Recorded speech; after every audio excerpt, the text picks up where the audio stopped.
Welcome to the Point Loma Church podcast, and we are back with a new series to complement our Sunday sermon teaching, Earthwise, God's Call to Care for Creation. And we are inviting professionals from our community to share from their experience and explore how environmental stewardship is an act of justice, discipleship, and hope in Christ. And today we have someone who's working to become a professional in their industry. And so we have Caroline Wade here, and some of you out there might be going, wait, Wade, I know that name. Yes, this is the daughter of Jolene Wade, or actually Jolene is her mom. So there we go. And you're currently a student getting your dissertation, correct? Where are you studying at right now? Yes, so I'm a PhD candidate at the University of Alberta, which is up in Canada. In Canada. Hello.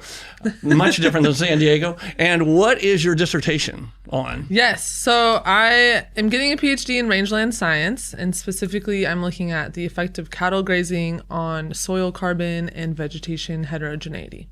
Okay, so I understood maybe 3 of those words. So what exactly is that in layperson terms? What are you studying? Yeah. So we want to see when you put cattle out on your pasture, okay, how do they affect the soil and how do they affect the plants? And are they creating more diversity in what plants are out there? Are they creating more benefits to the soil? And there are different ways to put cattle on a pasture. There's different ways to manage how you move your cattle around. So if you change the management, what happens? How does that affect the soil? How does that affect the plants? Okay. And so when you say like cattle management, how long has this been researched? A long time? Is it, because you're writing a dissertation, right. It seems like it would be newer, right? And so how long has cattle management been studied, I guess? Yes. So we moved westward expansion. Yes, right. But by the end of the 1800s, everybody had overgrazed everything because they were like, woo, livestock, land, I'm just going to throw them out there. Okay. And everything was getting overgrazed, right? And then the Dust Bowl rolled around. It literally was the Wild Wild West. It was the Wild West, yeah. So, then the Dust Bowl happened, and that's when the government was like, oh, we need to actually think about this. And people started to realize, like, okay, we need to think about this. So by the 1940s, the Bureau of Land Management was established, like that sector of the government. Mm-hmm. They put in regulations for public land grazing because there's a lot of public land in the West. Okay. And so they were telling people, you can only have this many cattle on this pasture now. And is it based on like square mileage? Is it based on types of usually acreage? Land? Yeah. So stocking rate is animal unit months per hectare. So that basically means how many head per area. Okay. And per time as well. Okay. So stocking rate is like the main factor or like metric that we use when we're talking about grazing management. So probably around the 1950s is when they started to get serious about it. They established the range condition score, which is going and looking at the land and being like, oh, well, what condition is it in? And is it deteriorated? Or is it what we would expect it to be? And then that can help inform, we need to do less grazing or we need to do more grazing. Wow. Okay. So it's very connected to like environmental, like impact stuff. So, which is what we're talking about, which is great. So real quick, when people talk about like ranching, or when I think of like ranching, or especially like when it comes to beef or dairy ranching, is there a difference between beef ranching and dairy ranching or farming, I guess? Yes. Yeah. So I am not a dairy person. I don't know much about dairy, but what I do know is you need to milk them twice a day. Okay. Which means you can't have them very far from your barn, from your milking barn. Okay. So they got to stay close. Okay. They got to stay really close. Yep. So like sometimes you will have dairies that are like, yeah, we put them out to pasture, but their pasture is like a couple acres big because they got to go round them up every 12 hours, right? But sometimes they live in the barn. They never leave the barn and they get milked. And they hang out and they got a little feed trough in there and that's it. That's like the life of a dairy cow. So way different from beef cattle, because beef cattle, you just like massive pastures. You see it when you're driving. Right. Yeah. Okay. So good. Yes. So that leads me to my question. So when I think of ranching, especially I think of 2 images, like the huge sprawling mountainous grass everywhere. And then the other image I have is what I see on Highway 5, like just about 30 minutes south of In-N-Out on the, going north. And it's just all these cows kind of compressed, sitting under like different overhangs. So that would be and it looks miserable and smells awful. Yes. So I guess what is that allowed? I don't even, I guess it's allowed because we allow it, but how, I mean, as we think of like the industrialization of beef or dairy, like how has that impacted our environment and the way even we eat? Yeah. So those are feedlots, I would suspect, right? Okay. And feedlots are not my fave because, oh my gosh, you're just concentrating so much into such a small area. And then even if it started as grass, it's not grass anymore. It's just dirt. And sometimes they just pour a concrete slab. And then it's like, this is not helpful. So well, they're not eating they're just kind of eating from troughs or whatever. Exactly. It just feels sad. Yes. So that's a feedlot. And the way our current beef system works is you have calves that are born on pasture and they live on pasture until about 6 to 8 months. And then they get shipped off for finishing. And some people grass finish. So like that's a thing on packaging when you buy beef. You can have like grass finished beef. And they stay on pasture until the end of their life. Okay. But oftentimes we send them off to feedlots to get finished. And we do that because we feed them like these really high quality like grain feeds in those troughs. And it makes them fat and tasty. Right. And they grow quickly. Okay. So like there's a reason and a purpose for feedlots. But yeah, they you get a much higher concentration of carbon emissions because it's all just right there. And then there's no vegetation to offset the carbon emissions. Right. Yeah, out on a pasture, it's like, okay, we have cattle. The way their digestive system works, they release methane. That's just how it goes. So we have cattle that are releasing methane and carbon into the atmosphere. However, on a pasture, you have all of that vegetation to counteract. Every time a plant photosynthesizes, it's pulling carbon out of the atmosphere, putting it into the plant and into the soil. And so there's a balance and like a scale where if you have the right number of cattle to the amount of land, it evens out. No big deal. So when we see like free range chicken or eggs or free range beef, that's not only probably better food to eat, but it's better for the environment. If I'm understanding it, if they have the right hectares and I would think so, just because they're not sitting in a feedlot and like contributing these like massive high quantities of carbon without any offset from the environment, for sure. So if grazing and land management have like a positive aspect, we were doing some research about grazing and land management and how it does have a positive impact. Like how far does it extend? So let's say you're on a 1 mile by 1 mile, parcel of land. Does that impact out like proportionally? How does it positively impact? Yes. So I think grazing definitely has a positive impact on our landscape. The main thing it impacts is the diversity of your vegetation. Okay. So, and why is that important? Like, because you think hay, give them hay, but why diversity? What we want diversity on our landscapes because it's the habitat for the rest of the wildlife. Okay, and that's where the like benefit beyond the pasture happens. So there are lots and lots of grassland birds who are really cool and super endangered because we keep destroying our grasslands, and then our grassland birds are like, well, I have nowhere to live, and then they die, right? So if we have healthy, diverse grasslands, then we're going to have a really lovely community of grassland birds. And they migrate and move around and do all these things. So they will absolutely leave beyond like this 1 mile pasture. But we also have other wildlife. Like there's bugs out there. There's like ground squirrels and gophers and things. And the vegetation and the deer and elk, like larger wildlife as well, benefit from having more diversity in the food that they can eat and the habitat that they can live in. So I think, yes, grazing is necessary. These systems evolved with disturbance. Back in the day, it was the bison, right? Right. But they need some sort of disturbance, some sort of grazer to come along and do what has been happening to these landscapes for like millennia, for it to remain how it is. A disturber. What for a buffalo or a bison? What would be a disturber? A disturbance in this context is like eating the plant. Okay. So they come along and they disturb the plant because they just chopped it in half and took half of it away. I see. Okay. Yeah. So the bison themselves don't need a disturbance. Okay, got it. That's why I was like, wait, what? Okay, got it. Yeah, sorry. So so there's all sorts of studies, and thank you, AI. I don't know how accurate they are or whatever, but there's all sorts of studies about the impact of cattle on the environment, like how, it produces like 14.5% of greenhouse gases come from cattle production. There's like a strain on water resources and a consumption of space, etc. So like, what are myths when we talk about the impact, and what are reality? I mean, obviously they need space, they need water, but is it as dire as maybe some environmentalists or other groups of people maybe say they are? What's myth and what's reality when we kind of see that kind of those studies? So that number of like 14.5% of carbon emissions, I would say that's pretty accurate. Okay. That's a lot. It feels like a lot, but I think compared to like airplanes and cars and in general industrialization, like massive factories, like I always see those pie charts when they talk about carbon emissions. Right. And the cattle one is like a sliver, but then there's like these massive chunks of like industrialization. Right. So, yes. In comparison to Touché. like what the humans are doing, cattle are normal. Right. And this comes back to that tipped scale of like, cattle are going to emit carbon. They've been emitting carbon for forever. Right. But as long as we have vegetation sequestering the carbon, then like it's fine. Right.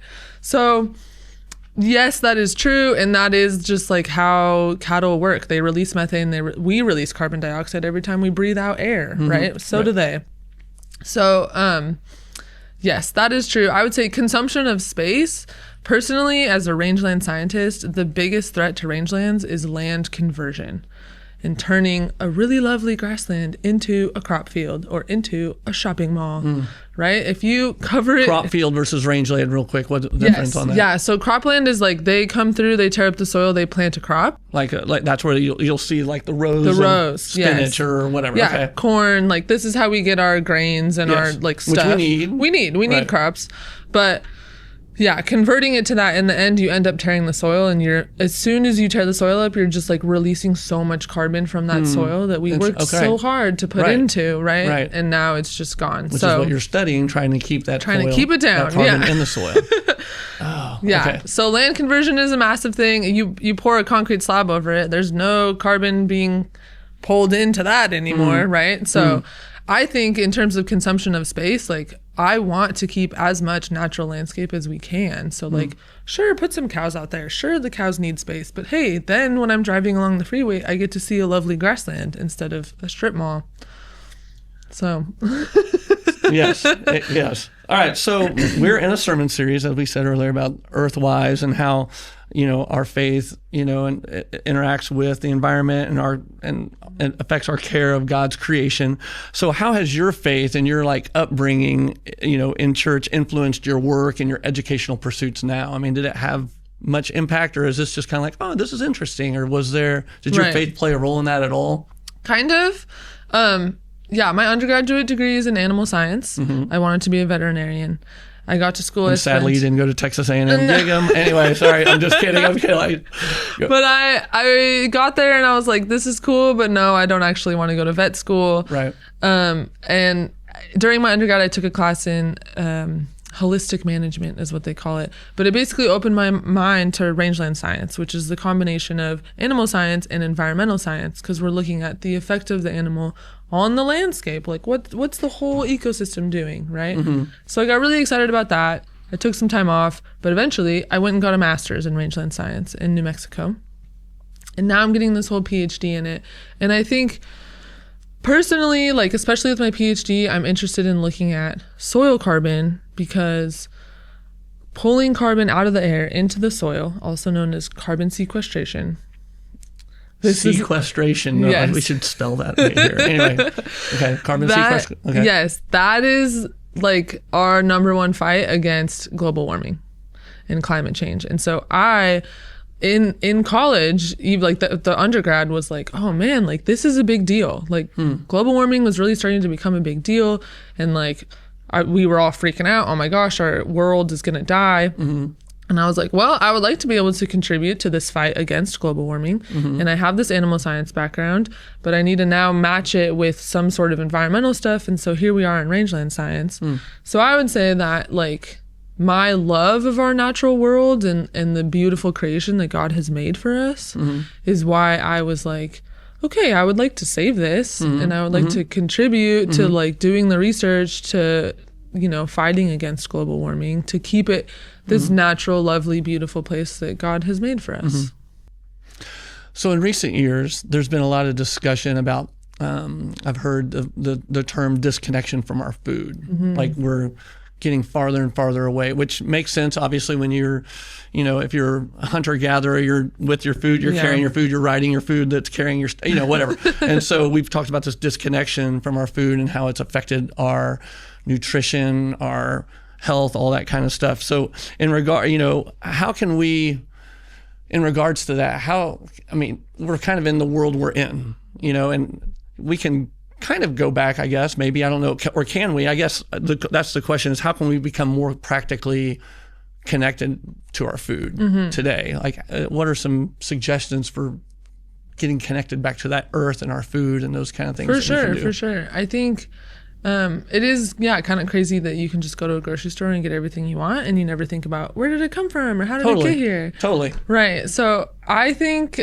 like trying to dabble into the world of agriculture in general, like that's a field that is not very popular. Like not a lot of people are like, I'm going to go be a farmer. Right. Not a lot of upward mobility, it feels like there, right? And our farmers and our ranchers work really, really hard, especially ranchers with livestock. You can't leave your property. You have to take care of your livestock. They basically never take vacation. So like I know families who are just waiting for their kids to be old enough to be like, okay, you do this, I'm going to go on vacation, right? And that's crazy that they work that hard. So I think trying to find a way to just like step into the agricultural world. I know that in Australia, they do a lot of agricultural extension and they have these programs where they'll like go get a class of school kids and take a field trip to a farm for a day and be like, look, this is how we grow this food and this is our sheep, Right. And I think it's really great that they get to see this is where everything starts that we end up eating. And then, they start to learn about the system that happens when like you take an animal all the way to here's some food for you to eat. Right. So if there's any way to do agricultural extension, I think that find a way to do it. Right. Go visit it. Interestingly, 2026 is the International Year of Rangelands and Pastoralists. Yes, you sent me that, and I looked up some stuff, and I was like, "Ooh, this!" And I started watching. I was starting to go into YouTube videos, and I had to stop and be like, "Oh, I gotta get ready," But tell us a little bit about that organization, what it does, and it sounds like that's a big deal. It's a really big deal. So it's like the United Nations decided, honestly, a decade ago that we were going to have a year of rangelands and pastoralists. So globally, and a pastoralist is like a shepherd. Or basically someone who manages the land? Someone, who's like out on the pasture moving livestock around with it. So like a shepherd.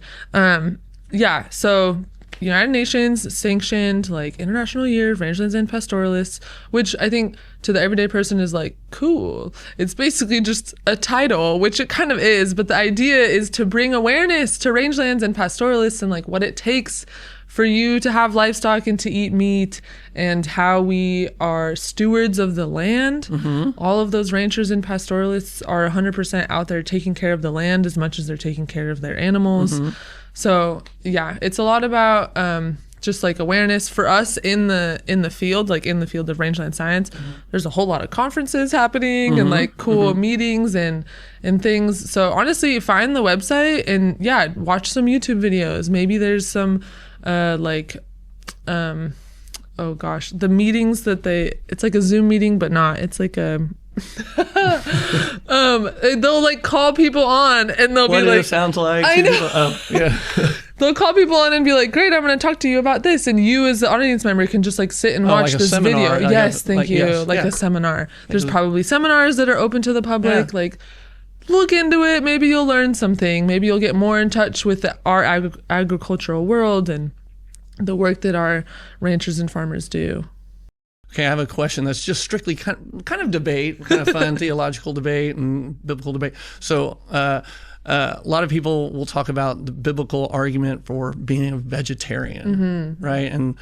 And when it comes to like meat eating, that was kind of added later and kind of part of our brokenness is, but yet as someone who's a cattle rancher, I would think, meat eating is very important to you. So is there, when you think about like God and his maybe design for us is versus like meat eating versus vegetarian or both? Like what's your kind of, where do you fall kind of in that spectrum or in that conversation? Yeah. Because I think it's kind of fascinating. I've never really thought about being a vegetarian, but when you look at like scripture, it's like, well, Adam and Eve in the garden at the beginning, right? They weren't like, eating cows, eating meat. That didn't come till later in the broken. Anyway, so what's your thought on that? This is just curious. I remember being in my undergrad and learning about the digestive system of cattle, which is they have a ruminant digestive system, and I was mind blown. Meaning? Ruminant is if you've ever heard the saying that people say cows have 4 stomachs. Yes. It's actually just one big stomach broken into 4 chambers,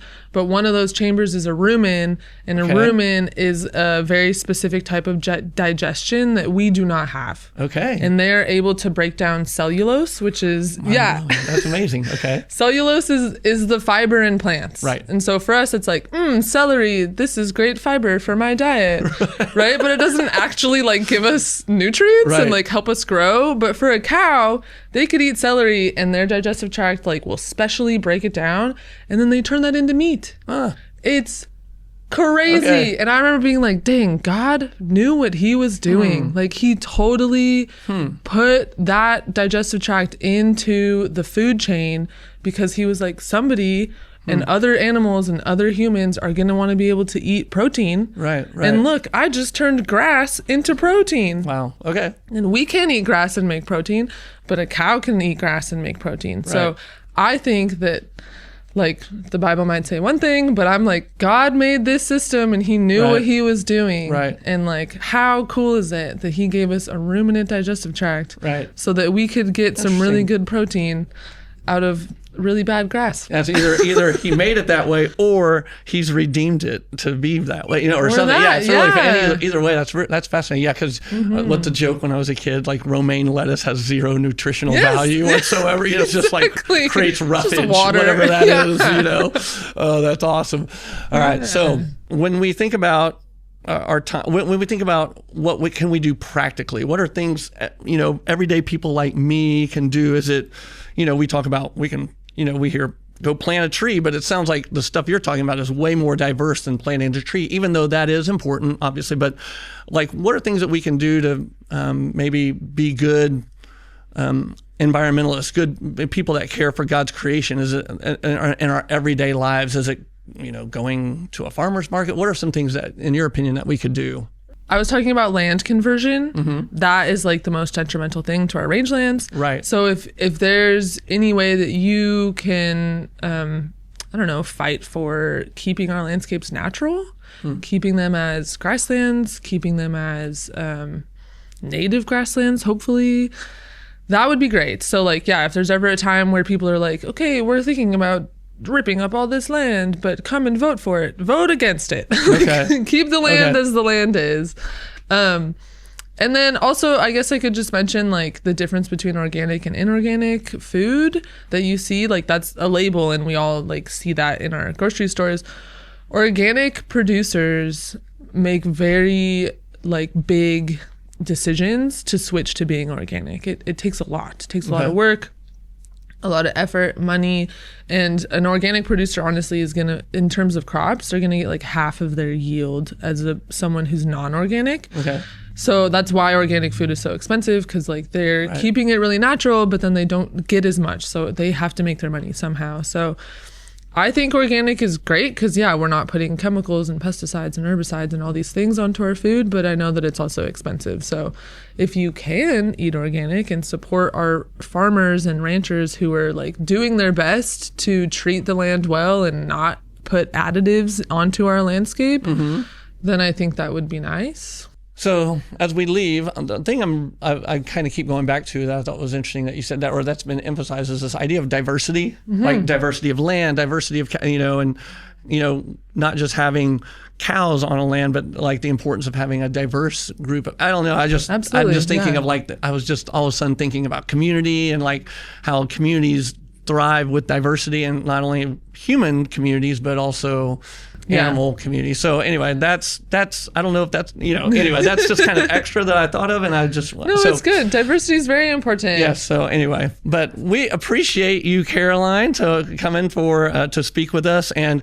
if you don't know, she's also getting married very soon. So anyway, so congratulations on that. But thank you for coming to talk to us, and thank you for joining us. And we hope to see you next time on our Point Loma podcast. Make sure you like and subscribe if you're watching on YouTube. Like and subscribe, ring the bell, whatever you got to do. And if you're listening to us on your audio podcast, feel free to rate and review. The reason we do that is that it makes us more findable by random people. And so, please like, subscribe, rate, review, all those things, and then share with your friends. Thank you. We'll talk to you next week. Bye.